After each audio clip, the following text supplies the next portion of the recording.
because the whole thing is about us moving towards professionalization of the ECD workforce.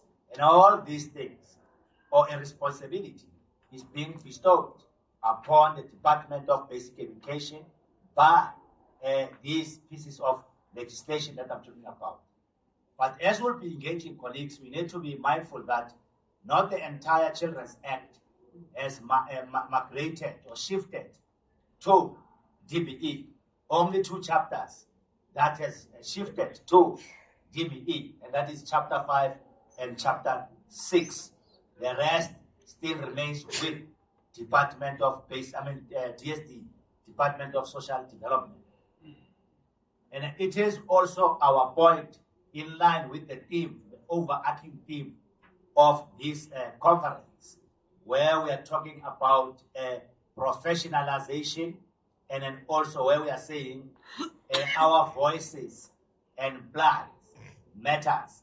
And indeed, we are saying the plight of the ECD workforce matters.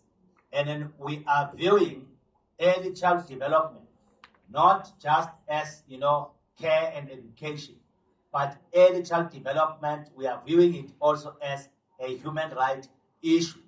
Because when you look closer into Section 28, the Bill of Rights of the Constitution of the Republic of South Africa, is clear that children need to be taken care of. So in other words, the mandate is being placed to the government by the Constitution of the Republic of South Africa, Section 28, Bill of Rights, by the National Development Plan, version 2030, also by the Children's Act, as well as the ECD Integrated Policy of 2015. So that's what is being done yesterday.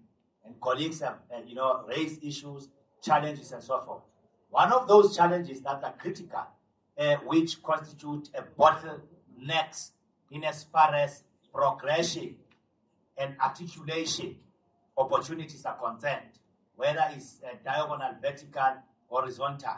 One of the challenges is that we are offering qualifications at NQF level 4, 5, 6, and so forth, and other related qualifications. But there is also an argument that is being presented by institutions of higher learning that qualifications that are being offered by various ECD training providers, colleges, and so forth, lacks, what we call academic grounding.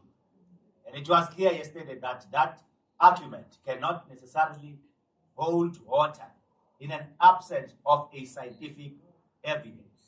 And a scientific evidence will be that of us conducting a mapping exercise of this qualification. In other words, it is necessary for us to do what we call a comparability study and check what is in these qualifications, a degree that is being offered by various universities, and what is the content, what is in various qualifications that are offered for ECD, so that we can check and begin to unblock the blockages that makes it difficult for our people to articulate to institutions of higher learning in terms of career pathing, so that we can realize this dream of professionalization of the sector.